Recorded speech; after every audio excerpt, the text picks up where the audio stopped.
नमस्कार, कल 24 मा स्वागत छ। म स्मृति मल्ल। कोरोना संक्रमणको प्रभाव अहिले देशव्यापी रूपमै परेको छ। देशका अधिकांश भागमा कोरोना संक्रमित रहेका छन्। कतिले उपचार पाएका छन् त कतिले अस्पतालको मुख समेत नदेखि ज्यान गुमाइरहेका छन्। सरकारले कोरोना संक्रमितको उपचार खर्च बेहोर्ने गरी विभिन्न अस्पतालहरूसँग सम्झौता गरेको छ। तर केही अस्पतालहरूले सम्झौता विपरीत संक्रमितसँग विभिन्न बहानामा शुल्क लिन थालेका छन्। प्रदेश 1 को राजधानी विराटनगरमा रहेको नोबल शिक्षण अस्पतालले पनि उपचार गराइरहेका संक्रमितसँग शुल्क असुल्ने गरेको आरोप लागेको छ। यो अस्पतालले पनि कोरोना संक्रमितलाई उपचार गराउन सरकारसँग सम्झौता गरेको छ। तर सम्झौता विपरीत अस्पतालले किन शुल्क लियो भनेर उपचार गराइरहेका संक्रमित र उनीहरूका आफन्तले गुनासो गरेका छन्। यो सम्बन्धी रिपोर्ट पनि आजको कार्यक्रममा प्रस्तुत गर्दैछौँ। त्यस्तै उता धनगढी उपमहानगरपालिकाका कोरोनाका कारण दिन प्रतिदिन समस्यामा पर्दै गइरहेको छ। सुदूरपश्चिम प्रदेशको अस्थायी राजधानी पनि रहेको धनगढी यस क्षेत्रकै सबैभन्दा ठूलो आवागमन हुने सहर पनि हो। यही सहर भएर भारतबाट फर्कने नेपालीहरू आफ्नो मुकामतर्फ जाने गर्दछन्। त्यसैले पनि यो सहर कोरोनाको अत्याधिक चपेटामा पर्ने गरेको छ। निषेधाज्ञा भए पनि यसको कार्यान्वयन राम्रोसँग नगरिएका कारण कोरोना संक्रमण अनियन्त्रित बन्दै गएको स्थानीयले आरोप लगाएका छन्। यो विषयलाई पनि हामी आजको कार्यक्रममा समेटेका छौँ। यसका अलावा तपाईँ दर्शकहरूसँगको प्रत्यक्ष कुराकानीमा पनि हामी जोडिनेछौँ।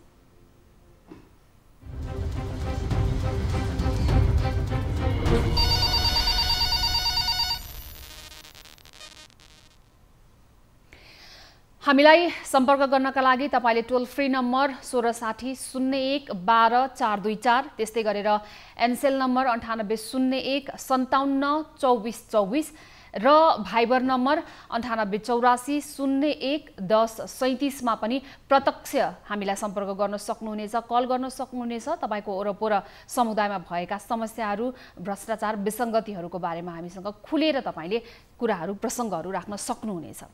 अब कार्यक्रमको सुरुवात गरौँ। सरकारले कोरोना संक्रमितलाई उनीहरूले उपचार गराइरहेका अस्पतालको उपचार खर्च बेहोर्ने निर्णय गरेको छ। त्यसैले अहिले सरकारले तोकेका विभिन्न अस्पतालहरूमा उपचार गराइरहेका संक्रमितको निशुल्क उपचार पनि भइरहेको छ। सरकारले निशुल्क उपचारका लागि ती अस्पतालहरूमा सम्झौता पनि गरेको छ र सम्झौता अनुसार सरकारले 15,000 रुपैयाँसम्म उपचार खर्च बेहोर्दै आएको छ। तर सरकारसँग सम्झौता गरेको विराटनगर स्थित नोबेल शिक्षण अस्पतालले भने कोरोना संक्रमितसँग विभिन्न बहानामा पैसा असुलिरहेको गुनासो संक्रमितहरूले गरेका छन्। विराटनगरबाट हाम्रा टिभी जर्नलिस्ट तारा आचार्यले पठाएको यो रिपोर्ट हेरौँ।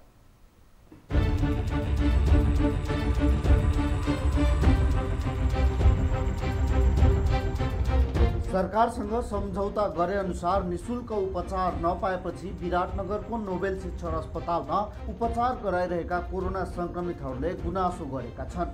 अस्पतालले उपचारका लागि विभिन्न बहानामा शुल्क लिइरहेको उनीहरूले बताए। ठिक छ, लिनु पर्थ्यो भने सर होर्डिङ बोर्ड राखेर सबैजनालाई सार्वजनिक रूपमा लुकेर होइन त्यतिकै लिनु पर्थ्यो नि। यति लिन्छ भन्दा म जान्नथेँ, मेरो गार्जियनसँग नि कुरा हुन्थ्यो। यो हामीलाई केही पनि थाहा छैन। नोबेलमा निशुल्क उपचार हुन्छ भनेर अस्पताल आएको, तर अस्पतालले सबै सामान किनाउने गरेको संक्रमितको आफन्तले आरोप लगाए। फ्री छ भनेर मलाई त्यो यति मात्रै फ्री थाहा छ। अब अरू हस्पिटलले पैसा लिइरहेछ, यहाँ लिइरहेको छैन। र त्यो औषधिले किनाइराख्नु भएको छ। यता अस्पतालका प्रबन्धक नारायण दाहालले भने सरकारसँग सम्झौता गरे अनुसार संक्रमितहरूको उपचारमा कठिन हुने भएकाले उनीहरूसँग PPE र औषधि किनाउने गरेको जानकारी दिए। अब हामीले त्यो अहिले जति गभर्मेन्टले हामीलाई तोकेको छ, जनरलवालालाई यति पैसा, आइसियुवालालाई जति पैसा तोकेको छ त्यसले धान्न सक्ने स्थिति छैन।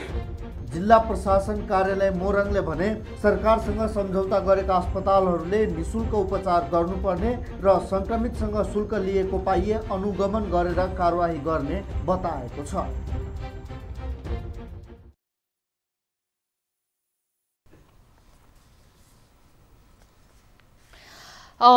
सरकारसँग सम्झौता भइसकेका यी अस्पतालहरूले यति बेला बिरामीसँग धमाधम शुल्क असुलिरहेको यो गुनासोहरू आइरहेको छ। विशेष गरी विराटनगरमा यो सरकारले कोरोना संक्रमितहरूको लागि उपचार गराइरहेको अस्पतालहरूको उपचार खर्च बेहोर्ने भनेर गरिसकेको यो निर्णयका बावजुद पनि यसरी विभिन्न किसिमका अस्पतालहरूले त्यहाँनेरि नोबेल शिक्षण अस्पतालले चरम शुल्क असुलिरहेको भनेर भन्नुभएको छ। यतिखेर त्यहाँ उपचार गराइरहनुभएका संक्रमित भनौँ उहाँहरूको आफन्तहरूले धेरै नै गुनासो गरेपछि यो मिडियासम्म यो समाचार आइपुगेको छ।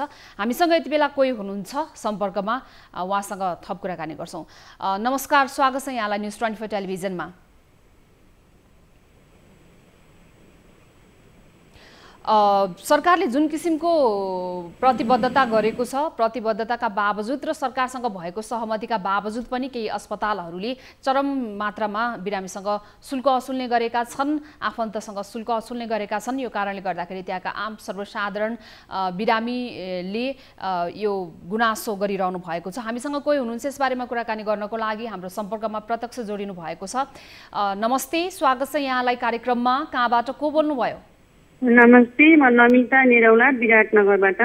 हजुर रमिताजी, जस्तो अब त्यहाँनेरिको नोबेल शिक्षण अस्पतालको विषयमा धेरै गुनासो हामीले पाइरहेका छौँ। अब यहाँ पनि गुनासो गर्नेहरू मध्येकै एकजना हुनुहुन्छ। विशेष गरी अब सरकारसँग भएको सहमतिका बावजुद पनि हामीलाई अस्पतालले चरम शुल्क असुलिरहेको छ भनिएको छ। त्यहाँको परेको समस्या चाहिँ के हो, के भनेर शुल्क उठाइन्छ, हामीलाई अलिकति त्यो जानकारी गराइदिनुहोस् त। पहिला म 31 गते कोभिड सेन्टर, कोशी कोभिड सेन्टरमा भर्ना भएर म आइसियुमा 14 दिन बसेपछि 15औं दिन म आफै डिस्चार्ज मागेर त्यहाँ एक्सरे मेसिन थिएन, मेरो खुट्टाहरू स्वाइलिङ भइरहेको थियो, छाती घ्यारघ्यारै थियो। अनि त्यस पछाडि मेरो गार्जेनले नोबेलमा नारायण प्रसाद दाहालले औषधि रेमडी भाइजेटी रेमडिसिभिर भन्ने राखिदिन्छु भन्नुभएको छ, निमोनियाको औषधि। मलाई अत्याधिक निमोनिया भएको थियो अनि औषधि राखिदिनु भएको छ। मेरो साथी हो, तिमी त्यहाँ जाऊ भनेपछि उहाँले सबै कुराकानी मिलाएर एम्बुलेन्स बोलाएर मलाई नोबेल हस्पिटल पठाउनु भयो। म त्यहाँ गएर बजेँ। 14 गते मलाई केही उपचार भएन, 15 देखि उपचार भयो। त्यस पछाडि मलाई के औषधि लाउनु भयो, त्यो रेमडी भाइजर लगाइ पनि दिनु भएन। अनि मैले पटक पटक सोधेँ के लाग्छ यो हस्पिटलमा खर्च भन्दाखेरि उहाँहरूले 7,000 बेडको लाग्छ। त्यस पछाडि आफ्नो औषधि मात्रै भन्नुभयो। अनि 16 गतेदेखि सरकारी भएको भन्ने सुने। त्यस पछाडि 16 गते एकजना दिदीले भन्नुभयो फ्री भनेको छ, पिपी लिँदै रहेछ बहिनी भन्नुभयो। हामीलाई 16 गतेदेखि मोबाइल दिएको थिएन, खोजेको थियो सबैजना 30वटा बेडको वार्डको। अनि मलाई केही थाहा भएन। फेरि एकछिनपछि उहाँले नै भन्नुभयो होइन मेरो छोरी ज्वाइँले कुरा गर्नुभएछ, नलिने भयो अरे बहिनी भन्नुभयो। म अलिक साह्रै घ्यारघ्यारै थिएँ अनि मैले केही पनि कुरा बोलिनँ। अब निश्चित भएर म उहाँले नारायण दाहालले नै व्यवस्था गरिदिनु भएको एकजना भाइ, मेरो विराटनगरमा कोही पनि नभएको कारणले, उहाँ चिने जानेको मान्छे भएको कारणले गार्जेनको हिसाबले मैले उहाँलाई नै जिम्मा दिएको थिएँ। त्यो भाइले सबै थोक औषधि पठायो। अब त पिपी कता पठायो, के पठायो केही थाहा भएन। यो लाग्छ पनि भनेनन्, केही पनि भनेनन्। म्याम मलाई 61,715 रुपियाँको पिपी किनाएको रहेछ। मलाई जम्मा 9 दिन हो उपचार गरेको। अरू दिन चाहिँ मौखिक औषधि खाँदै बसेँ म। अनि एक दुई दिन चाहिँ यही बिलको छलफल गर्दा ढिलो भएको हो डिस्चार्ज हुनमा। त्यस पछाडि 28,435 चाहिँ मैले औषधि होइन बिरामीको त्यो हस्पिटलमा एडमिट चार्ज 2 दिन 14 र 15 को। अनि त्यस पछाडि मेरो आफ्नो खाना 5-6 हजार गरेर अरू अन्य ब्लड टेस्ट र पिसिआर टेस्ट गरेर मैले 28,435 गरेर जम्मा 1,15,435 रुपियाँ बुझाएको म्याम। अनि वरिपरिको 3-4 जना हुनुहुन्थ्यो मेरै बेडमा 14 गते भर्ना हुनुभएको। एकजनाले 4 जोडी मात्रै दिनुभएछ, 4टा मात्रै। एकजनाले 2टा मात्रै दिनुभएछ। एकजनाले अर्कोजना नि त्यहाँ नम्बर भएन मसँग, 4टा मात्रै दिनुभयो। अनि मसँग त्यो 19वटा पिपी सेट, ग्लोभ्सहरू किन्दा पनि बट्टा बट्टै लगायत अन्य होती नै टोपी जस्ता प्लास्टिकका गरेर 61,715 रुपियाँको मलाई बिल दिनुभयो। अनि म छक्क परेँ। बिचमा मलाई केही पनि थाहा भएन म्याम। यो अब 19वटा पिपी सेट चाहिँ तपाईँको उपचारको क्रममा प्रयोगमा आयो भनेर त्यो पिपी सेटको बिल पनि हजुर 19 चाहिँ पिपी छ अरे। अन्य त्यहाँ अब ती ग्लोभ्स, टोपी, मास्क, फेस मास्क अनि के मास्क K95 अब के हुन् म्याम। मलाई त्यस्तो त्यो बिलमा सबै हेर्नुपर्छ। त्यसै राम्ररी मैले हेर्न नि सकिरहेको छैन। तर बिलहरू मसँग सबै छ। 61,715 रुपियाँको बिल चाहिँ पिपिईको मात्रै छ। औषधिको चाहिँ 30,000 हो खास, अनि औषधिको 33,000 दिएको छ। अनि अरू हस्पिटल चार्ज त्यो सबै गरेर 28,435 गरेर मैले जम्मा 1,15,435 रुपियाँ बुझाएको छु। अनि यहाँ पहुँच हुनेले चाहिँ नबुझाइकन जानुभयो, भइहाल्यो, कराउने हुनेले भइहाल्यो। अनि मलाई यस्तो ल्याइँदैछ, यस्तो दिँदैछु भनेर पनि अब फोन गर्ने त्यो कुरा पनि भएन। म गार्जेनलाई पनि भन्थेँ पहिले, अथवा बस्दिनँ थिएँ, केही गर्थेँ। अनि यो त एकदम तलमाथि गरेर विभेद गरेको पनि पाइयो। उहाँहरूले लिने यदि सञ्चालन गर्ने हो भने त होर्डिङ बोर्डमा लेख्नु पर्यो म्याम कोभिड फ्री। अनि उहाँले मैले धेरैजना मेरो गार्जेनलाई कुरा गर्न लगाउँदाखेरि उहाँहरूले रेस्पोन्स गर्नु भएन। हो मैले खान्छु, जे गर्नु छ तँलाई 61,000 को मुद्दा हाल्नु छ भने हाल, मेरो उसले चाहिँ 1 करोड खर्च गर्न सक्छ, तँलाई 61,000 नदिने बनाउनसम्म भनेर धम्क्याउनु भएछ। अनि अर्कोजनालाई कोभिड फ्री सुनिल शर्मा हुनुहुन्छ अरे यहाँको, अनि उहाँलाई मैले मेरो गाउँको सांसदलाई सोध्न लगाउँदा उहाँले के लाग्छ भन्दाखेरि कोभिड फ्री भनेर मेसेज पठाइरहनु भयो अरे म्याम। कोभिड फ्री भनेको यही हो त म्याम, 61,715 को पिपी कि म नमिता निरोलालाई मात्रै लाग्ने, अरूलाई अन्यजनालाई लाग्दै नलाग्ने। मसँग नम्बर पनि छ, उहाँहरूले भनि पनि दिनुहुन्छ, फोन नम्बर पनि छ, उहाँहरूलाई नलाग्ने, यो त भएन नि।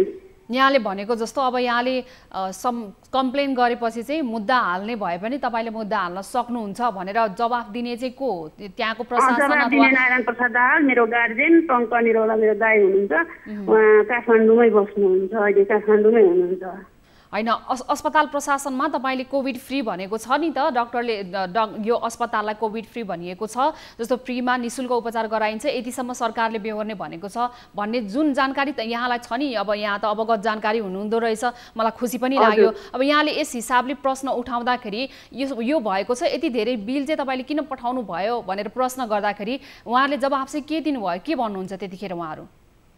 उहाँले होइन हामी उठाउँछौँ खान्छौँ भन्नुभयो। अनि त्यो अन्नपूर्ण पोस्टमा एकजना को हो म चिन्दिनँ म्याम, मलाई एकजना फोन गरेर त्यहाँ छाप्नु भएको छ अरे, म अब चिन्दिनँ। त्यहाँनिर उहाँले मैले दिएको नम्बरमा सबैजनासँग सोधेर नै गर्नुभएको छ। डक्टरले पनि मेरो दाइराले त्यत्रो हामीले लेखेकै छैन, तपाईँको भन्नु न बिरामीलाई नतिरिकन जान भन्नुभयो। मैले भने गार्जेनलाई नतिरिकन कसरी म डिस्चार्ज जानै दिँदैन, यहाँदेखि म कसरी जानु भने त्यही डक्टरले चाहिँ पत्रकारलाई भन्दाखेरि होइन हामीले नकिनिकन हस्पिटल चलाउनै नसक्ने अवस्था छ, किन्न लगाएको हो भनेर स्वीकार गरेको छ भनेर त्यो पत्रकारले सोधिओरी सबै थोक। अनि त्यही नारायण दाहाल त्यो प्रशासकीय अधिकी जिम्मेवार मान्छेले हामीले किन्न लगाएका हौँ भनेर भन्नुभयो कि उहाँले। हुन्छ रमिताजी, अब तपाईँको अहिले स्वास्थ्य अवस्था ठिक छ, कस्तो छ तपाईँलाई? म्याम अहिले अब मेरो अलिक निमोनिया घेरघार छ, हिजो राति चाहिँ 1 बजीसम्म अलिकति गाह्रो भयो। अनि बट्टाको अक्सिजन पाउँदो रहेछ, सिलिन्डर चाहिँ खोज्दैछु।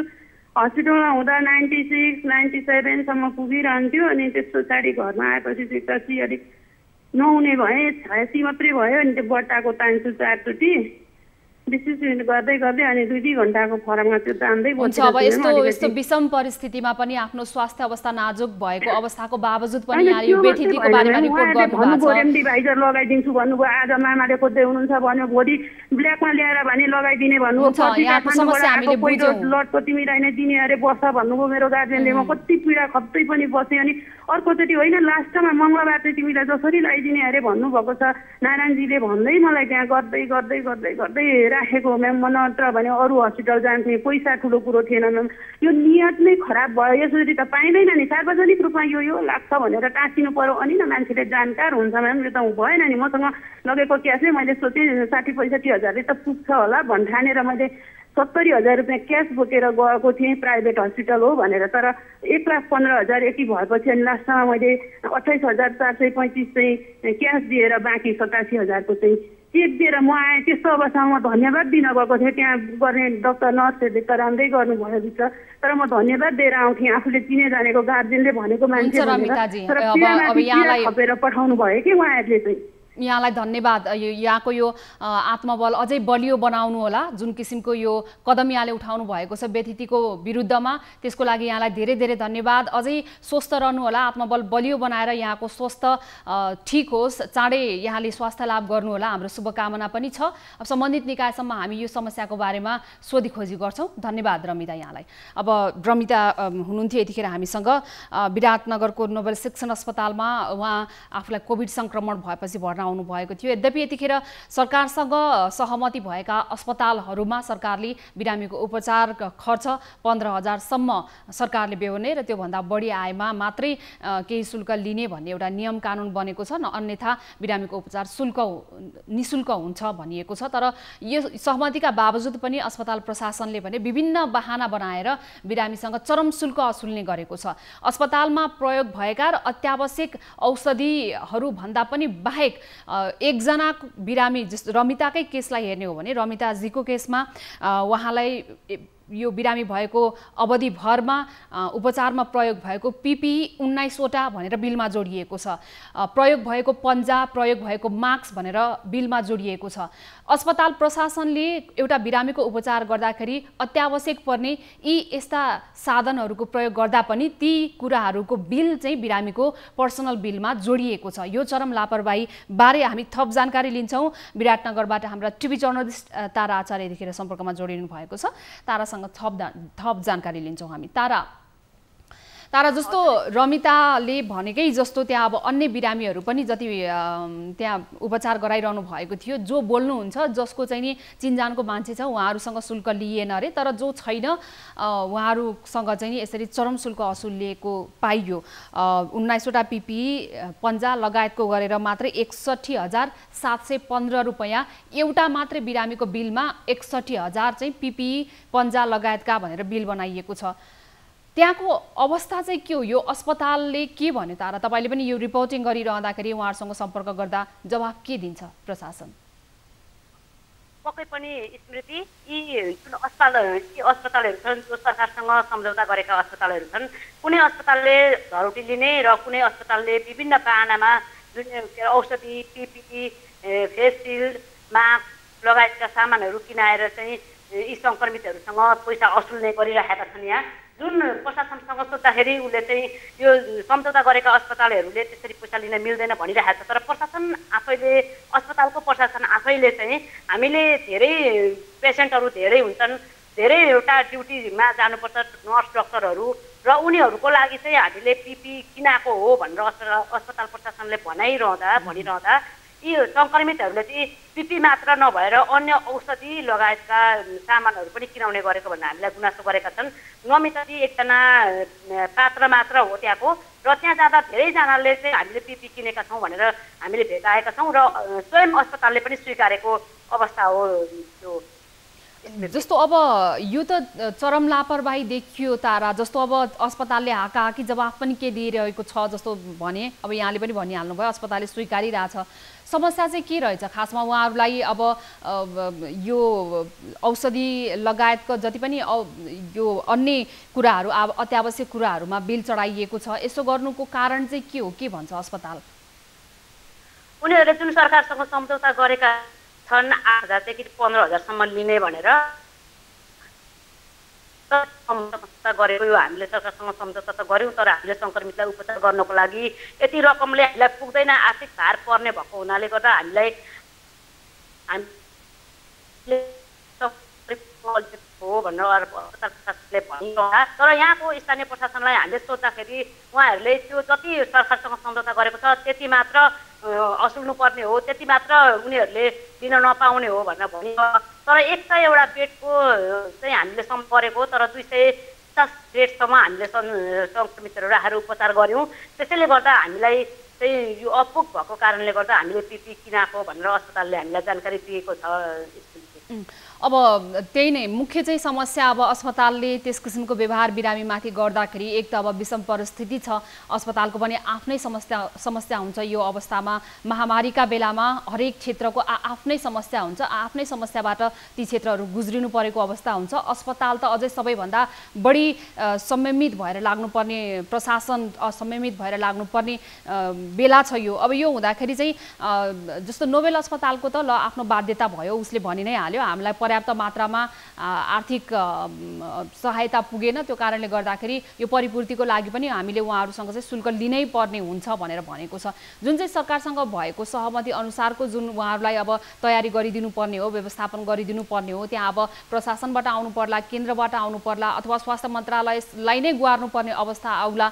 यदि अस्पतालमा यी यस्ता स्रोत साधनहरूको परिपूर्ति गर्ने आर्थिक अवस्था छैन भने चाहिँ उसले पहिला भन्ने चाहिँ कसलाई हो? कहाँनिर अस्पतालले गर्नु पर्थ्यो? सिधा सिधा बिरामीसँग नै असुल्ने हो अथवा यसको विकल्प अस्पतालले खोज्नु पर्थ्यो? पक्कै पनि स्मृति, यो प्रदेश नम्बर 1 मा नाम कलाएका र ठुला अस्पताल शिक्षण अस्पतालहरू हुन्। यी अस्पतालहरूले सिधै स्वास्थ्य मन्त्रालयसँग सम्झौता गरेका हुन् र यी अस्पतालहरूले नसक्ने भएदेखि अगाडिको वर्ष पनि यिनीहरूले उपचार गरेका हुन् सङ्क्रमितहरूको, र यिनीहरूले नसक्ने भए सरकारसँग त्यही अनुसारको सम्झौता गर्नु पर्थ्यो। र यदि उनीहरूले हामी उपचार गर्न सक्छौँ, संलग्न हुन्छौँ, सङ्क्रमितहरूलाई हामी उपचार गर्छौँ भनेर बाचा गरेर सरकारसँग सम्झौता गरिसकेपछि यसरी कुनै पनि बाहनामा सङ्क्रमितहरूलाई पीडित बनाउनु चाहिँ अस्पतालहरूको नै गलत हो स्मृति, यो पक्का पक्की देखिएको छ। यसरी उनीहरूले नसक्ने थियो भने कि सरकारसँग सम्झौता गर्नु हुने थिएन, बाध्यता बनाएर सरकारले कुनै पनि सम्झौता गरेको होइन। त्यसैले गर्दाखेरि यसरी सङ्क्रमितहरूलाई आक्रान्त बनाएर सङ्क्रमितहरूलाई जुन पीडितहरू छन् झन् पीडा दिएर उपचार गरेको त यो त कुनै फल राम्रो पनि आउला जस्तो लाग्दैन। र देखिहाल्नु भयो तपाईँले अलिकति अगाडि कुरा पनि गर्नुभयो एकजना सङ्क्रमितले, उहाँ जस्तो सबैजना हुँदैनन्, कोही बोल्न चाहँदैनन्, धेरै जस्तो मान्छेहरू हामीले क्यामेरा लिएर जाँदाखेरि बोल्न खोज्ने तर अस्पतालको कुनै मान्छेहरू आयो भने नबोल्ने, चुप्प लाग्ने जस्ता मान्छेहरू पनि हामीले भेटायौँ स्मृति। त्यसैले गर्दा अब त्यहाँ उपचार गर्न गएका सङ्क्रमितहरू त भित्र बेडमा हुन्छन् र उनीहरूका बाहिर बसेका आफन्तहरूले पनि हामीलाई यहाँ फ्री हुन्छ भनेर आएको हो, तर पैसा लिँदो रहेछ यी अस्पतालहरूले पनि भनेर हामीसँग दुखेस्तो गरेका छन् स्मृति। जस्तो अब तारा, अब जस्तो अहिले चाहिँ अस्पतालहरूमा यसरी सिधै स्वास्थ्य मन्त्रालयसँग सम्झौता भएर निशुल्क कोभिडको उपचार पाइने अस्पतालहरू चाहिँ त्यो क्षेत्रमा यो अस्पतालहरू छन् भनेर बिरामीहरूलाई जानकारी छ कि छैन? जस्तो अब त्यहाँ पनि हामीले उहाँहरूले प्रचार प्रसार गर्नु भएको रहेछ, कोभिड फ्री अस्पताल हो भनेर उहाँले जानकारी पनि पाउनु भएको रहेछ, त्यही भएर बिरामीहरू त्यहाँ पुग्नुभयो। अब कति जति चाहिँ नि यो जानकारी भएका अस्पतालहरू कति जति छन् तारा? विराटनगरमा जम्मा 2टा अस्पतालहरू छन् स्मृति। एउटा कोभिड-19 उपचार केन्द्र सरकारी अस्पतालै भयो, त्यहाँ कुनै त्यस्तो खालको सम्झौता भएन। र नोबेल मेडिकल कलेज र विराट शिक्षण अस्पताल 2टा टिचिङ अस्पतालहरू छन्। यी 2टा अस्पतालहरूले यहाँ सम्झौता गरेका हुन् स्वास्थ्य मन्त्रालय, जनस्वास्थ्य मन्त्रालयसँग। र यी अस्पतालहरूले कोभिडको बिरामीहरूलाई उपचार पनि गरिराखेका छन्।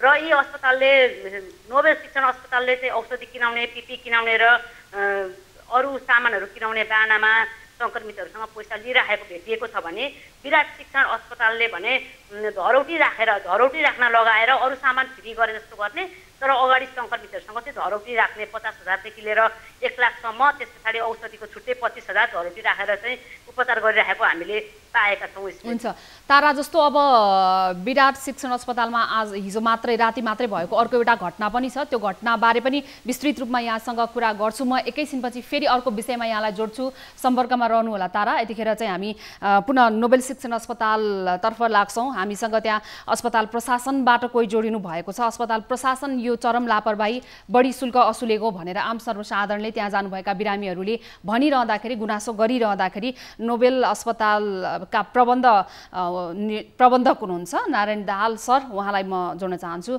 दाहाल सर, स्वागत छ यहाँलाई न्युज 24 टेलिभिजनमा। विराटनगरबाट नोबेल अस्पतालका प्रबन्धक नारायण दाहाल सर हामीसँग यतिखेर हुनुहुन्छ। दाहाल सर, स्वागत छ यहाँलाई कार्यक्रममा। धन्यवाद। जस्तो के भयो भने नि केही बेर अगाडि मात्रै त्यहाँबाटै उपचार गराएर जानुभएका एकजना सङ्क्रमित जो अझै पनि होम आइसोलेसनमा हुनुहुन्छ, उहाँ पूर्ण रूपमा स्वास्थ्य लाभ गरिसक्नु भएको छैन। उहाँले निकै गुनासो गर्नुभयो, निकै दर्दनाक तरिकाले उहाँले भन्नुभयो यहाँहरूले एकदमै चरम मात्रामा शुल्क उठाउनु भएछ बिरामीसँग, र किन उठाउनु भयो, यति धेरै बिल चाहिँ मेरो किन आयो भनेर उहाँले सोद्धाखेरि हुन्छ तपाईँहरूलाई यदि चित्त बुझ्दैन भने मुद्दा हाल्नुहुन्छ भने हाल्नुहोस् भन्ने जवाफ पनि पाउनु भयो अरे। प्रशासनको तर्फबाट अलिकति यो बेलामा संयमित हुनुपर्ने हो सबैजना, के भन्नुहुन्छ सर? भएको के हो घटनाबारे थोरै बताइदिनुहोस् न अलिकति स्पष्ट रूपमा। हामीले नेपाल सरकारसँग 100 बेड चलाउनको निम्ति हामीले जुन सम्झौता गर्यौँ सम्झौता गरेको मितिदेखि हामीले बिरामीहरूसँग 1 रुपियाँ पैसा पनि औषधि बाहेक हामीले 1 रुपियाँ पैसा पनि उहाँहरूसँग लिएका छैनौँ। सम्झौताभन्दा अगाडि यदि बस्नु भएको हो भने हामीले मिनिमम चार्ज मात्रै लिएका हौँ। तर सम्झौता पछि अहिले हामीसँग 154 जना बिरामीहरू हुन्छ। हामीले उहाँहरूलाई नेपाल सरकारको स्किम अनुसार निःशुल्क रूपमा हामीले उपचार दिइरहेका छौँ। र जहाँसम्म तपाईँले एकजना पेसेन्टको कुरा गर्नुभयो त्यो बिल्कुलै गलत कुरा हो। हामीले जुन दिन सम्झौता भएको छ सम्झौता पछि हामीले बिरामीहरूको 1 रुपियाँ पनि दिएका छैनौँ, निःशुल्क रूपमा उपचार गरिरहेका छौँ। उहाँले के भन्नुभयो भने अघिल्लो दिन सम्झौता भएको थियो, मैले बुझेर सबैतिर जानकारी लिएर मात्रै म भर्ना भएको, भोलिपल्टबाट सम्झौता भएपछि मात्रै म त्यहाँ भर्ना भएको हो पनि भन्नुभएको छ।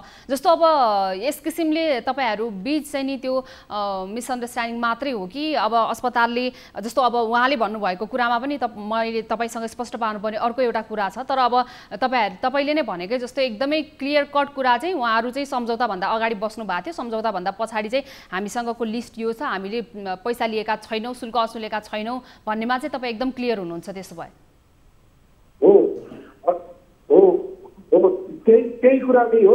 औषधि चाहिँ उहाँहरूले नै खरिद गर्नुपर्छ र हामीले नेपाल सरकारको जे स्थिति त्यो अनुसार चाहिँ हामीले निश्चित गरेका। जस्तो एकजना बिरामी जो त्यहाँ उपचारमा हुनुहुन्थ्यो सङ्क्रमित, उहाँलाई चाहिँ उहाँलाई तपाईँको अस्पतालले हुन्छ, तपाईँको अस्पतालले एकजना बिरामीलाई दिएको बिलमा उहाँको उपचारमा प्रयोगमा आएको 19वटा PPE सेट, यतिवटा हातमा लगाउने पन्जा र यतिवटा मास्क भनेर मात्रै तपाईँको अस्पतालले 61,715 रुपियाँको बिल उहाँलाई थमाएको रहेछ। यो चाहिँ त्यो PPE मास्क र ग्लोभ्सको मात्रै गरेर यति पैसा यो बिल आएको रहेछ। एउटा बिरामीको उपचारमा खटिँदाखेरि यो डाक्टरहरूले प्रयोग गर्नुभएको PPE हो अथवा बिरामीलाई भेट्न आउनेलाई तपाईँहरूले PPE दिनुभयो अथवा बिरामीले PPE लगाउनु भयो, 19वटा PPE चाहिँ कहाँ प्रयोग भयो सर? होइन, यो हामीले के अरे बिरामीहरूसँग दिनमा हामीले 2टा PPEहरूलाई ढाक्न मिलेका 2टा PPE हामीले किनाउने गरेका छौँ कम मूल्यका। र त्यो PPE भनेको के अरे हजुर हामी सुनिरहेछौँ, हजुर भन्नुहोस्। हजुर, र त्यो त्यस ढङ्गले हामीले के अरे डाक्टरहरू राउन्डमा जाँदाखेरि प्रयोग गर्ने व्यक्तिले मात्रै हामीले सिकाएका हौँ। अहिले नेपाल सरकारले हामीले जति जुन स्किम निःशुल्कवाला स्किम दिएको छ त्यो पनि कमै छ। त्यो चाहिँ हुँदै पनि हामीले बिरामीहरूलाई सहुलियत ढङ्गले नै उपचार गर्ने उद्देश्यले हामीले सामान्य खालका PPE त्यो प्रयोग गर्नकै निम्ति हामीले गरेका हौँ। अब त्यो 61,000 को हामीले त्यो PPE लिएका होइनौँ, अस्पतालले त्यो लिएर अस्पतालले पैसा लिएको होइन, त्यो फार्मेसीवालाले पैसा लिएको। एउटै बिरामीलाई हजुर एउटै बिरामीलाई 19वटा PPE किनाउनु भएछ थाहा छैन र त्यो हामी नोबल अस्पतालले PPE बापत भनेर पैसा लिएको होइन। एक दिनमा 2वटा PPE चाहिँ चाहिने कम्पल्सरी उहाँले किन्नै पर्ने हुन्छ कि के छ त्यो पनि बुझौँ न। तपाईहरुले नियम नै यस्तो राख्नु भएको छ अथवा आवश्यकता हेरेर PPE किनाउनु हुन्छ, आवश्यकता हेरेर PPE दिने हो अथवा यो सामान पर्यो र यो औषधि निशुल्क छैन, यो त्यसै भित्र पर्यो। औषधि निशुल्क छैन, त्यो बिरामीलाई सबैलाई पनि जानकारी होला। जस्तो अब यो उपचार गर्दाखेरि बिरामीको उपचार गर्दाखेरि चाहिने यी अत्यावश्यक कुराहरू भए, मास्क, पन्जा, PPE लगायतको त अत्यावश्यक कुराहरू भए, त्यहाँको प्रशासनले, अस्पतालले, यो क्षेत्रमा काम गरिरहेको DCCMC लगायतले पनि त यी यस्ता अत्यावश्यक वस्तुहरूको त उपलब्धता गराएको छ नि त। कतिसम्म एउटा हदसम्म निशुल्क पनि प्रदान गरेको छ। होइन, हामीले त्यस्ता सामानहरू उपलब्ध गराइरहेका छौँ, त्यो नगराएको भन्ने होइन। अब जहाँसम्म 19वटा PPE र ग्लोभ्सको कुरा आयो, त्यो 19वटा PPE र ग्लोभ्स उहाँले फार्मेसीसँग लिएको हो। फार्मेसीले उहाँभित्र हुनुहुन्थ्यो, फार्मेसीले त्यति पठाएको हो जस्तो उनले जान्दछ, त्यो हामीले भेरिफिकेसन गर्ने कुरा होइन। उहाँले फार्मेसीसँग किनेको हो, हामीसँग किनेको होइन। अनि अब हामीसँग नकिनेको लागि हामीले यसको जवाब के दिएर त्यो फार्मेसी र फार्मेसीमा त तपाईको अस्पतालले बिल बनाइदिएर तपाईले जहाँ रिफर गर्नुहुन्छ त्यहाँ नै जानुहुन्छ नि उहाँहरू। फार्मेसी त अस्पतालले तपाईहरुले पठाउनुहुन्छ, त्यो कारणले गर्दा पनि यहाँहरूले सेटिङ गर्नुभयो भन्नुभएको छ। बिरामीहरूको गुनासो चाहिँ के हो भने नि एउटा बिरामीको आर्थिक अवस्था कस्तो हुन्छ, अब कस्तो पारिवारिक अवस्थाबाट गुज्रेर उपचार गराउन अस्पतालसम्म पुगेको हुन्छ भन्ने लगायतका यावत कुराहरू हुन्छन्। यो महामारीको अवस्थामा यी यस्ता समस्याहरूलाई जटिल बनाउनतर्फ नलागौँ। हजुर हुन्छ, ठिक छ। त यहाँहरूले अस्पतालले पनि आफ्नो तर्फबाट नोबल व्यवस्थापनले त्यसमा केही कुरा हेर्थ्यो, तर उहाँ नोबल प्रशासनसँगै नै आइपुग्नु भएन। उहाँले कुनै मेरो आर्थिक स्थिति यस्तो छ भनेर कुनै निवेदनै हाल्नु भएन। यदि त्यो हालेको भएदेखि हामी केही गर्थ्यौँ। सुन्नुहोस् न, अब जस्तो अब यो कुरालाई धेरै जटिल नबनाऊ, किनभने एकातर्फ तपाईँ हामी सबै एकजुट भएर यतिखेर कोरोना महामारीको विरुद्ध लड्नुपर्ने बेला छ। चिकित्सकहरू पनि आफ्नै स्ट्रेसमा काम गरिरहनु भएको छ, प्रशासन आफ्नै स्ट्रेसमा हुनुहुन्छ होला। अब यो हुँदाखेरि चाहिँ मलाई अलिकति सरसटी तपाईँले अलिकति के क्लियर पारिदिनुहोस् भने यतिखेर एउटा बिरामी जो कोभिड सङ्क्रमित हुनुहुन्छ उहाँ तपाईँको अस्पतालमा आउनुभयो भने सरकारसँग भएको सम्झौता अनुसार कतिसम्म उहाँले निःशुल्क उपचार गराउन पाउनुहुन्छ त्यो भनिदिइहाल्नु सुरुवातमा। होइन, यो कतिसम्म उहाँ जति दिन बस्नुहुन्छ त्यसको बेड चार्ज निःशुल्क हो, अनि त्यसपछि डाक्टरको रङ चार्ज सबै निःशुल्क हो। खालि औषधि उहाँले किन्नुपर्छ, अरू सबै निःशुल्क हो। ठिक छ। अब कति दिनसम्म बसेर निगेटिभ नआउन्जेली उहाँको इच्छा अनुसार यदि निगेटिभ नआउन्जेली म बस्छु भन्नुहुन्छ भने हामी क्लिनिकली उपचार दिन्छौँ। होइन म चाहिँ अब घरमै गएर मलाई अलिक ठिक भयो, घरमै औषधि गएर आइसोलेसनमा बस्छु भन्नुहुन्छ भने त्यसमा पनि हाम्रो सहमत। अब चिकित्सकहरूले प्रयोग हुने कुन कुराहरू जस्तो अब तपाईहरूले यो बिरामीको बिलमा जोड्नु भएको मास्क ग्लोभ्स लगायतका कुराहरू छन् नि, यो चाहिँ यो कसले प्रयोग गरेको सामान चाहिँ तपाईँहरूले बिरामीको बिलमा जोड्नुहुन्छ र त्यो पनि भनिदिनुहोस्। जोड्दैन, हाम्रो डाक्टर नर्सहरूले प्रयोग गरेको चिज हामी जोड्दैन।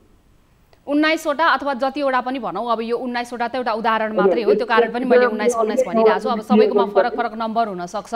अब रमिदाजीको केसमा चाहिँ 19वटा बिपी जुन छ त्यो उहाँले नै प्रयोग गरेको बिपी भयो। हस्पिटलले दिएर त्यो बिल हामीले लिएको हो।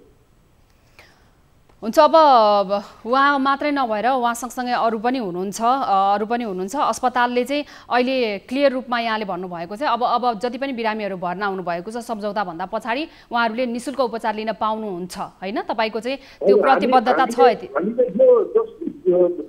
अति विपन्न हुनुहुन्छ, उहाँले दबाई पनि किन्न सक्नुहुन्न भने हामी कतिपय बिरामीलाई हाम्रो व्यवस्थापनले निःशुल्क रूपमा पनि उपचार गरिरहेको। तर उहाँहरूले त्यो प्रक्रिया पुरा गरेर आइदिनु पर्यो अस्पताल आउँदा भन्ने हो। हुन्छ, हस् धन्यवाद यहाँलाई यो जानकारीको लागि, कुराकानीको लागि। र उहाँले जाँदा यो जानकारी पनि गराउनु भएको छ। यदि तपाईँ आर्थिक रूपमा विपन्न हुनुहुन्छ अथवा तपाईँको पारिवारिक स्थिति त्यो छ भने चाहिँ नोबेल शिक्षण अस्पतालमा तपाईँ जाँदा तपाईँले आफ्नो एउटा प्रक्रिया पुरा गरेर जानुभयो भने उहाँले एउटा कमिटमेन्ट हामीलाई अन्त्यमा के गरिदिनु भएको छ भने अस्पताल प्रशासनको तर्फबाट तपाईँको उपचार खर्च हामी निःशुल्क पनि गरिदिन्छौँ भन्नुभएको छ। र त्यस किसिमको अवस्था छ भने तपाईँले त्यो प्रक्रिया भने पुरा गर्नुपर्ने हुन्छ। हरेक कुराको नियम कानुन आफ्नो ठाउँमै हुन्छ, तर यदि नियम कानुन भन्दा पर गएर बेथितिमा लागेर यदि कुनै पनि अस्पतालले होस् अथवा कुनै व्यक्तिले होस् अथवा प्रशासनले होस् प्रशासनिक ढङ्गबाट चल्नुपर्ने, नियम कानुनमा बसेर चल्नुपर्ने काम चाहिँ बेथितिभन्दा हटेको छ भने त्यसको हामी छिनोफाने गर्छौँ। त्यसको हामी चाहिँ यो सम्बन्धित निकायसम्म जवाफ खोज्ने प्रयासमा यतिखेर जुटिरहेका छौँ। अब विराटनगरकै अर्को एक अस्पताल कोमा पनि यस किसिमकै चरम लापरवाही देखिएको छ। हिजो हामीले प्राइम बुलेटिनहरूमा हामीले त्यो विषयवस्तुलाई उठाएका थियौँ। विराट शिक्षण अस्पतालमा एक त धरौटी लिएर मात्रै बिरामीको उपचार सुरु गरिन्छ भनेर हामीलाई ताराले जानकारी गराउनु भयो। यसको विस्तृत विश्लेषण हामीले हिजै प्रस्तुत गरिसकेका छौँ। त्यो फेरि त आज राति सोमबार मात्रै फेरि अस्पतालमा चिकित्सकहरू कुटिएका छन्। त्यहाँको हेल्थ असिस्टेन्ट चिकित्सक लगायत कुटिनु भएको छ। उहाँहरू के कारणले कुटिनु भएको समस्या के हो, अस्पताल जो क्षेत्र जुन यति बेला चाहिँ यो परिस्थितिमा सबैभन्दा बढी सुरक्षित स्थान चाहिँ अस्पताल हो है भनेर यो खबर हुनुपर्ने अवस्थामा यस किसिमको अवस्था बनिरहेको छ। तारालाई पुनः जोड्न चाहन्छु म यतिखेर। तारा जस्तो विसङ्गति विकृति लगायतका कुराहरूको बीचमा सुरक्षाको अर्को एउटा चुनौती पनि छ, सुरक्षाको सवाल पनि छ। यसमा पनि अस्पताल हाताभित्रै, त्यसमाथि पनि अस्पतालकै चिकित्सक, अस्पतालका हेल्थ असिस्टेन्ट कुटिनु भएको छ। आज रातिको घटना हो यो, सोमबार राति भएको घटना। यसबारेमा जानकारी के छ तारा? के कारणले यो घटना भएको थियो? उहाँहरूको अवस्था के छ? के भइरहेको छ? पनि स्मृति हिजो बेलुका राति 8 बजे जस राति एकजना बिरामी लिएर अस्पताल इमर्जेन्सी कक्षमा केही मान्छेहरू आउनुभएको रहेछ। उहाँहरूले चाहिँ त्यो भित्र एउटा एक्सिडेन्ट भएको पेसेन्टलाई चाहिँ उपचार गरिराखेको रहेछ इमर्जेन्सी कक्षमा र एकछिन ढिलो भएको कारणले गर्दाखेरि त्यो बिरामीका मान्छेहरूले चाहिँ किन ढिलो गरेको, उपचार किन नगरेको भनेर चाहिँ आकस्मिक कक्षमा छिरेर त्यो डक्टरलाई, त्यहाँको के अरे असिस्टेन्टलाई हातपात गर्नुभएछ। उहाँहरूले को भनाइअनुसार जो कुटाइ खानुभएको छ डक्टरहरू अहिले उहाँहरू अलिक घाइते हुनुहुन्छ, उहाँहरूको उपचार भइरहेको छ भनेर हामीलाई मोरङ प्रहरीले जानकारी दिएको छ। जो संलग्नता हुनुहुन्थ्यो त्यो घटनामा उहाँहरूलाई केही व्यक्तिहरूलाई पक्रेर पनि ल्याइएको छ भनेर हामीले जानकारी पाएका छौँ। र उहाँहरू जसले आक्रमण गर्नुभयो उहाँहरूको भनाइ चाहिँ पेसेन्टलाई ढिलो हेऱ्यो, डक्टरहरूले वास्ता गरेन र अस्पताल आउँदा पनि गार्डले त्यो बाटोमा बसेको गेटमा बसेको गार्ड हुन्छ उसले पनि अभद्र व्यवहार गर्यो, त्यसैले गर्दाखेरि आक्रमण गरेको भन्ने हामीले बुझेका छौँ। जस्तो अब प्रशासनले चाहिँ यस विषयमा के भनेको छ? अब बिरामीहरूको आफ्नै आक्रोश होला, उहाँहरूले अब अहिले अस्पतालमा त अत्यावश्यक आइसियुमा जानुपर्ने, भेन्टिलेटरमा जानुपर्ने बिरामीहरूको पनि अवस्था त्यस्तै नै छ। उहाँहरूले पनि यतिखेर उपचारको लागि कुर्नुपर्ने अवस्था बनिरहेको छ। अब बिरामी लिएर आउनेहरूको त मानसिकता अलिकति हताशपूर्ण भयो होला, त्यो बुझ्न सकिन्छ। प्रशासनले चाहिँ के भन्यो? जस्तो अब अस्पताल जस्तो एउटा यो संवेदनशील क्षेत्रको हाताभित्र नै यो अवस्था सृजना हुनुमा त्यहाँ सुरक्षाको अवस्था चाहिँ किन यति फितलो पारिएको थियो? जबकि बिरामी खचाखच छन्, अवस्था जटिल छ, सुरक्षा अवस्था किन बलियो राख्न सकेन प्रशासनले, अस्पताल प्रशासनले?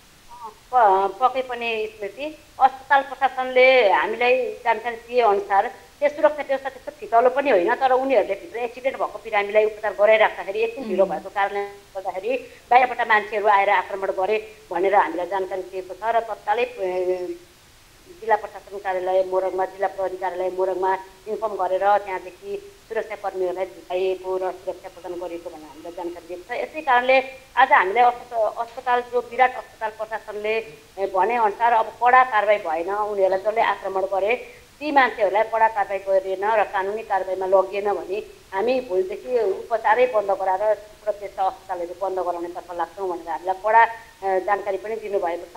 र यसरी जो अस्पतालमा अहिलेको अवस्थामा हेर्ने हो भने जो पेसेन्ट आउँदैको पेसेन्टहरूलाई बुद्ध डक्टर गएर हेरिहाल्न सक्ने अवस्था कुनै पनि अस्पतालमा छैन। किनभने कोरोना सङ्क्रमितको कारणले गर्दाखेरि धेरै मान्छेहरू, सङ्क्रमितहरू पनि धेरैजना एम्बुलेन्समा रुगेर बसिरहेको हामीले भेटेका छौँ। 2 घन्टा 3 घन्टासम्म बेड खाली गर्ने, बेड सफा गर्ने, त्यस पछाडि लाने भनेर अक्सिजन लगाएर एम्बुलेन्समै बसेका पनि छन्। तर तथापि उनीहरू बिरामी हुन त्यस्तो खालको मान्छेहरूलाई एउटा त्रास पनि हुन्छ, आफ्नो मान्छे जसरी हुन्छ छिटो बचाउँछ, जुन डक्टर हुन्छ आएर हेरिदिइहालोस् भन्ने त्यो मानसिकता प्रायः सबैजनासँग हुन्छ होइन। त्यस कारणले गर्दाखेरि पनि हुनसक्छ आक्रमण गरेको, डक्टरले ढिलो गर्यो भनेर आक्रमण गरेको भन्ने हामीले थाहा पाएको छौँ। हुन्छ, हस्, धन्यवाद यो विस्तृत जानकारीको लागि तारा। यहाँलाई हामीसँग विराटनगरबाट तारा आचार्य हुनुहुन्थ्यो। उहाँले जानकारी दिएअनुसार विराटनगरको विराट शिक्षण अस्पतालमा केही समय अगाडि मात्रै विराट शिक्षण अस्पतालले चाहिँ चरम मात्रामा धरौटी लिएर मात्रै बिरामीहरूको उपचार सुरु गर्ने भनेर भनेको थियो। आज सोमबार राति त्यहाँ दुर्घटनाको कारणले गर्दाखेरि दुर्घटनामा परेपछि दुर्घटनाको बिरामीलाई उपचार गराउनको लागि घाइतेलाई उपचार गराउन लैजाँदाखेरि त्यहाँनेरि चिकित्सकमाथि कुटपिट भएको छ। अस्पताल प्रशासनले र चिकित्सकले चाहिँ तुरुन्तै यस बारेमा रेस्पोन्स नगरेको अथवा बिरामीलाई उपचार गराउन नचाहेको भनेर त्यहाँ दुईवटा, एकजना चाहिँ चिकित्सक, एकजना हेल्थ असिस्टेन्टमाथि आक्रमण भएको थियो। उहाँहरूमाथि भएको आक्रमणमा परेर दुवैजना यतिखेर घाइते हुनुहुन्छ र अस्पतालमा नै उहाँहरूको उपचार जारी रहेको पनि अस्पताल प्रशासनले हामीलाई जानकारी गराएको छ। र विशेष गरी अस्पताल अस्पताल जस्तो एउटा संयमित क्षेत्रभित्र संयमित क्षेत्र हाताभित्र नै यस किसिमले चिकित्सकमाथि आक्रमण हुँदाखेरि एक त दिनरात अहोरात्र बिरामीको सेवामा खटिरहेका चिकित्सकहरूको मनोबल गिर्न सक्छ। व्यथिति विसङ्गति लगायतको कुराहरू भनेको प्रशासनिक कुराहरू हुन्। प्रशासनले यसमाथि छानबिन गर्नुपर्छ, प्रशासनले यी यस्ता विकृतिहरू हटाउनुपर्छ, विसङ्गतिहरू हटाउनुपर्छ, एउटा नियम कानुन लागू गर्नुपर्छ, त्यो प्रशासनिक काम हो। तर आफ्नो संयमतालाई नै गुमाएर यदि आम सर्वसाधारणले पनि आफ्नो रिसमा आएर संयमतालाई गुमाएर चिकित्सकमाथि नै आक्रमण गर्न थाले भने यसले भने एकदमै नराम्रो नकारात्मक सन्देश दिन्छ।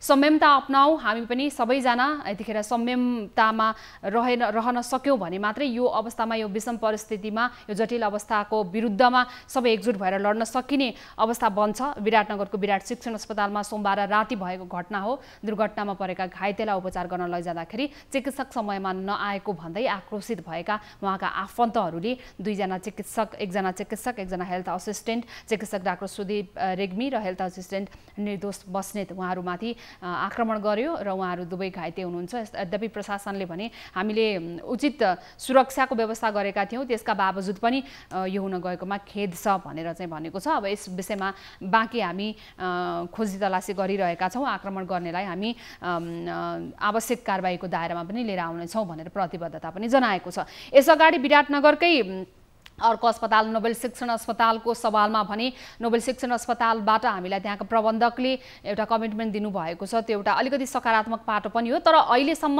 जुन किसिमको लापरवाही त्यहाँ देखिएको छ त्यो लापरवाहीमा भने त्यहाँको प्रशासनले अवश्य पनि ध्यान पुर्याउन आवश्यक देखिएको छ। जुन हिसाबले त्यहाँ पुग्नुभएका बिरामीहरू हतोत्साही हुनुभएको छ, निरुत्साहित हुनुभएको छ र त्यहाँबाट उपचार लिएर फर्किसकेपछि पनि उहाँहरूले मैले मन खोलेर अथवा खुसी भएर धन्यवाद भन्न पनि पाइनँ, किनकि आर्थिक रूपमा चाहिँ अस्पतालले हामीलाई उपचार दिए तापनि उपचार त दियो, हामीलाई स्वास्थ्य लाभ गर्न सहयोग त गर्यो, तर आर्थिक रूपमा उहाँहरूले गर्नुभएको लापरवाहीको कारणले गर्दाखेरि हामीलाई जुन किसिमले शुल्क उठाइयो मन खुल्ला गरेर चाहिँ धन्यवाद भन्न पनि पाइनँ। अब यो चाहिँ मेरो आफ्नो मजबुरी पनि हो भनेर गुनासो गर्ने आम सर्वसाधारणहरू, बिरामीका आफन्तहरू पनि हुनुहुन्छ। यो दुईवटा घटना भए आजको, विशेष गरी विराटनगरको। अब यतिखेर देशभर नै जुन किसिमको विषम परिस्थिति बनिरहेको छ, हरेक दिन नेपालमा 9,000को सङ्ख्यामा कोरोना सङ्क्रमणको दर वृद्धि भइरहेको छ, सयौँले ज्यान गुमाइरहेको अवस्था छ। यतिखेर सबैले संयमित बन्नुपर्ने अवस्था छ र जुन हिसाबमा कोरोना सङ्क्रमणको दर बढिरहेको छ, निषेधाज्ञा छ बाहिर, यसो भइरहँदाखेरि घरमा बसिरहने सबैलाई पनि अलिकति मनोबल बढाउने किसिमका अलिकति केही सकारात्मक कमिटमेन्टहरू, सकारात्मक कुराहरू पनि हामीले दिन सक्यौँ भने चाहिँ त्यसले चाहिँ हामी सबैमा अलिकति एउटा नयाँ ऊर्जा पनि ल्याउँछ कि भन्ने हाम्रो प्रयास मात्र हो। त्यसकारणले गर्दाखेरि यसरी समुदायमा देखिएका व्यथिति र विसङ्गतिहरूको बारेमा हामी निरन्तर बोलिरहेका छौँ, निरन्तर फलोअप गरिरहेका छौँ। कैलालीको धनगढी उपमहानगरपालिका कोरोनाको हटस्पट बनेको छ। वैशाख महिना यता मात्रै नगरपालिकाभित्रका 58 जनाले कोरोनाका कारण ज्यान गुमाइसकेका छन्। अहिले नगरपालिकाभित्र 2600 भन्दा बढी सङ्क्रमित रहेका छन् र प्रदेशकै मुख्य सहर र भारतसँग सीमा जोडिएको गौरीफन्टा नाकामा पनि यही कारणले गर्दाखेरि सहर भएर सुदूरपश्चिममा नागरिकहरू आवत जावत गर्ने गर्दछन्। गौरीफन्टा नाकाबाट कोरोना रोकथाम नियन्त्रणमा राम्रो व्यवस्थापन नभएका कारण धनगढी कोरोनाको चपेटामा परेको स्थानीयको गुनासो पनि रहेको छ। निषेधाज्ञा भए पनि यसको पालना राम्रोसँग हुन नसकेको उनीहरूले आरोप पनि लगाएका छन्।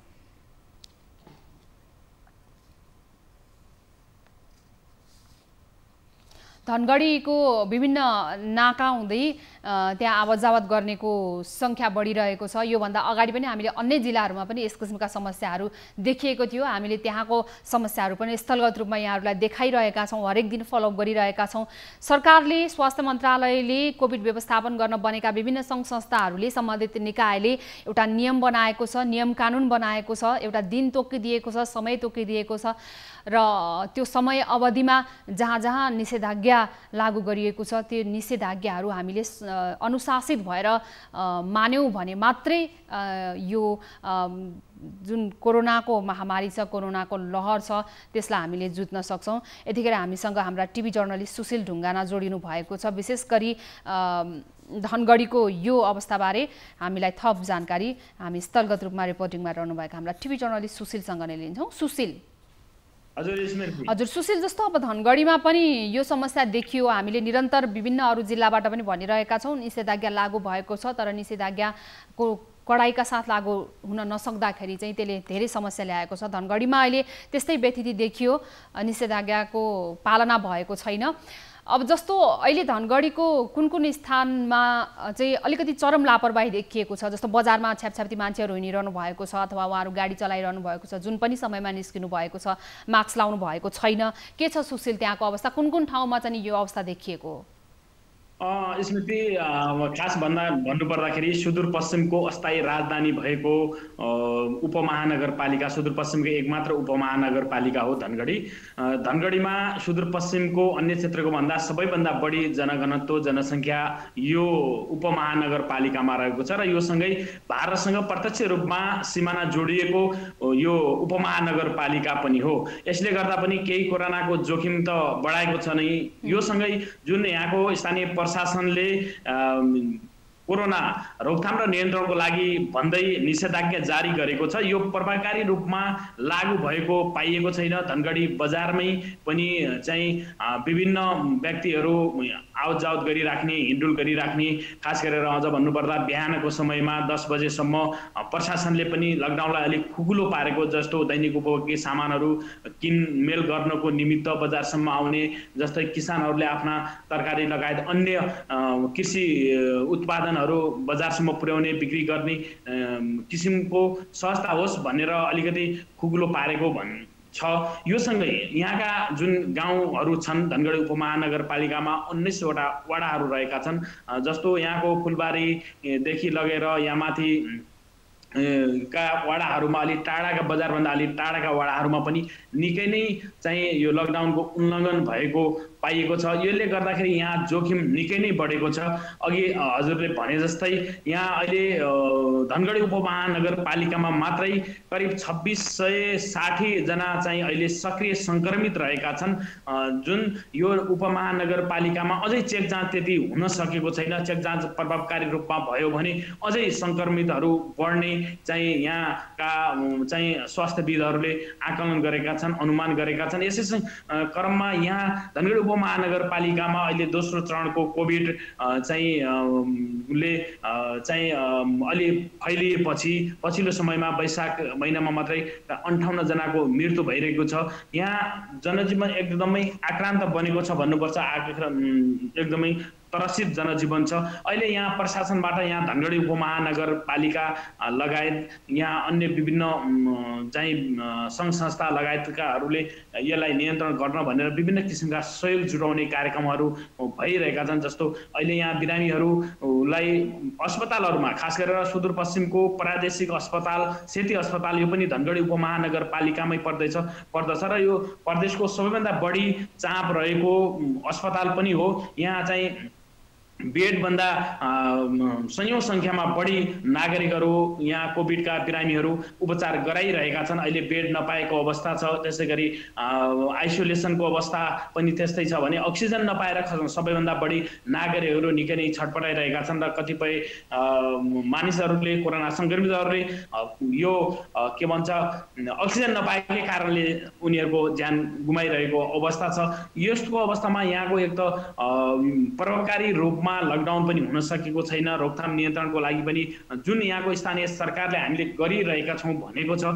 भर्खरै मात्रै हाम्रो यहाँ धनगढी उपमहानगरपालिकाका नगर प्रमुख निरबहादुर ओडसँग सम्पर्क भएको थियो। उहाँले भन्नुभएको छ हामी इमर्जेन्सी आपतकालीन मेयरकोष चाहिँ खडा गरेर सिर्जना गरेर यहाँ अक्सिजन प्लान्ट स्थापना गर्नेदेखि लगेर अक्सिजन ल्याउनेदेखि लगेर विभिन्न काममा लागिरहेका छौँ, दिनरात लागिरहेका छौँ, खटिरहेका छौँ, सक्दो प्रयास हामीले गरिरहेका छौँ भनिराख्नु भएको छ। यो भन्दै गर्दाखेरि यहाँको प्रदेश सरकारले यहाँका स्थानीय निकायहरूलाई त्यति सहयोग नगरेको उहाँले गुनासो गर्नुभएको थियो भने सङ्घीय सरकारबाट पनि जुन सहयोग हुनुपर्ने हो त्यो भएको छैन। यसले गर्दा पनि हामीलाई समस्या परेको छ। हामीले स्थानीय सरकारले मात्रै चाहेर मात्रै यदि गर्न सक्दैनौँ भन्ने किसिमको थियो। समग्रमा भन्नुपर्दा यहाँ निकै विकराल रूप छ। यहाँ जस्तो जनघनत्व छ त्यो अनुसार यहाँ चेक जाँच पनि हुन सकेको छैन। अझै सङ्क्रमितहरू बढ्ने चाहिँ आकलन गरिएको छ र यो सङ्क्रमित र मृत्यु हुनेको सङ्ख्या निकै नै बढेको छ, दिन प्रतिदिन उकालो लाग्दो छ। यसले गर्दाखेरि यहाँको जनजीवन अलि आक्रान्त बनेको छ, त्रसित बनेको छ स्मृति। सुशील, जस्तो अब विशेष गरी निषेधाज्ञाको जुन यो लागू गरिएको छ, निषेधाज्ञाको अवज्ञा बढ्यो भन्ने चाहिँ समस्या धनगढीमा अहिले अलि धेरै देखिएको कारणले गर्दाखेरि त्यसमा केन्द्रित रहन चाहे। जस्तो अब त्यहाँनेरि चाहिँ यति बेलादेखि यो समयदेखि अथवा त्यो निश्चित तोकिदिएको समयमा मात्रै भिडभाड देखिएको हो अथवा त्यसभन्दा बाहेक अरू बेलामा पनि मानिसहरू हिँडिरहनु भएको छ? यदि छ भने चाहिँ त्यहाँनेरि निषेधाज्ञा लागू भएको अवस्थामा यसरी ठाउँमा चाहिँ उहाँहरूलाई बाहिर ननिस्कनको लागि अनुरोध गर्ने अथवा निस्किनेहरूलाई कारबाहीमा ल्याउने पो हो कि निरुत्साहित गर्नलाई अथवा के गर्नुपर्ने हो? त्यस किसिमको प्रयास चाहिँ त्यहाँको प्रशासनले गरेको छ कि छैन? जस्तो अब विशेष गरी काठमाडौँ, ललितपुर, भक्तपुरमा चाहिँ के गरिन्छ भने नि, यहाँ निषेधाज्ञाको समयमा अरू बेलामा फरक बेलामा धेरै मानिसहरू निस्किनु भयो भने उहाँहरूलाई बाटोमै होल्ड गरिदिन्छ अथवा उहाँहरूलाई 1 घण्टा 2 घण्टासम्म चाहिँ अरू थुप्रै जानकारीहरू राखेर उहाँहरूलाई कहीँ पनि जान नदिने लगायतका यस्ता यो कारबाहीहरू गर्दाखेरि चाहिँ निरुत्साहित गर्ने किसिमको यो योजना पनि बनाएको छ भनौँ। मैले तपाईँलाई उदाहरण मात्र दिएको, त्यहाँ चाहिँ त्यस किसिमको प्रयास भएको छ कि? निश्चय पनि स्मृति, तपाईँले भने जस्तै धनगढीमा पनि यहाँको प्रशासनले, धनगढी मात्र होइन सुदूरपश्चिम कैलाली जिल्ला हरेक क्षेत्रमा जहाँ लकडाउन भएको छ यो सबै क्षेत्रमा प्रहरीले त्यो गरेको छ। यहाँको स्थानीय प्रशासनले, तपाईँलाई जानकारी गरौँ, कैलालीमा मात्रै यो करिब 1 महिनाको अवधिमा 2750 सवारी साधनलाई नियन्त्रणमा लिएर प्रहरीले होल्ड गरेर राखेको छ भने करिब 10,000 भन्दा बढी मान्छेलाई केही समय होल्ड गरेर उनीहरूलाई सम्झाइ बुझाइ छोडेको छ। यहाँको प्रशासनले गरेको छैन भन्ने पनि होइन, पछिल्लो समयमा प्रशासनले भनिरहेको छ, माइकिङ गरिरहेको छ। यहाँको नगरपालिकाले पनि हामी देख्ने गरेका छौँ, माइकिङ गरेर चाहिँ घरमै बसौँ, लकडाउनको उल्लङ्घन नगरौँ, आफू बचाउँ, अरूलाई पनि बचाउँ, यो विषम परिस्थिति हो भन्ने किसिमका कामहरू गरिरहेको छ। प्रशासनले गरेन भन्ने होइन, तर खास भन्नुपर्दा के हो भने यहाँ नागरिकहरूबाट नै चरम लापरवाही देखिएको छ। जुन प्रशासनकोले आग्रह गरेको छ त्यो आग्रहको अटेर गर्ने अनि जुन स्वास्थ्य उपकरणहरू, स्वास्थ्य मापदण्डहरू अपनाउनु पर्ने हो त्यो पनि अपनाउने जस्ता कामहरू, क्रियाकलापहरू भइरहेका छन्। यहाँ प्रशासनले गरिरहेको छ, यहाँको आफ्नो क्षमता अनुसार यहाँको अस्पतालहरूले पनि गरिरहेका छन्। यहाँ जनशक्ति अभाव छ, सबै कुरा त्यति भने जस्तो सम्भव छैन, तर पनि जुन नागरिक स्तरले पनि गर्नुपर्ने कुरा हो, आफ्नो दायित्व हो, त्यो दायित्व नागरिकले पनि पुरा गर्नुपर्छ भन्ने यहाँ उठिरहेको छ। नागरिकहरूबाट नै उल्लङ्घन बढी भएको चाहिँ पाइएको छ स्मृति। हुन्छ, अब गौरीफन्टा नाकाको पनि कुरा आइहाल्यो। अब जस्तो अब केही स्थानलाई मात्रै छाडेर अरू सबै नाकाहरू चाहिँ स्ट्रिक्टली सिल गरिएको छ।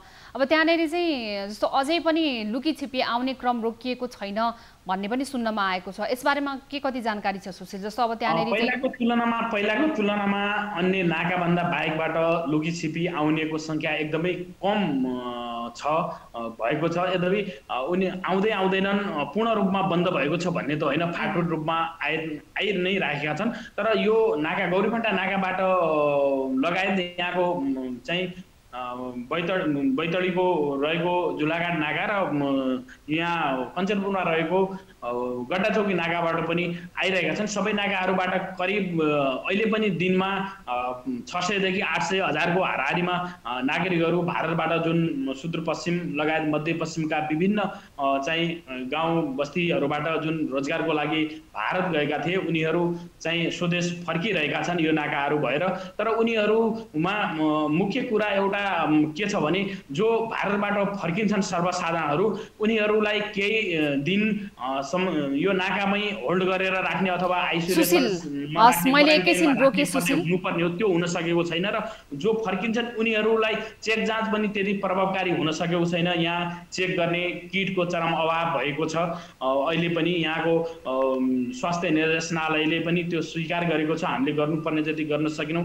करिब त्यहाँ भारतबाट फर्किएका 40% नागरिकहरूको सर्वसाधारणहरूको चेक हुन्छ, जो शङ्का लागेको भनेको छ तिनीहरूको चेक हुन्छ, तर सबैको चेक हुँदैन। यसले गर्दाखेरि पनि जुन भारतबाट फर्केका हुन् उनीहरू सोझै गाउँमा जान्छन्, उनीहरूमा कोरोना छ या पोजिटिभ छ छैन भन्ने कुनै जानकारी हुँदैन।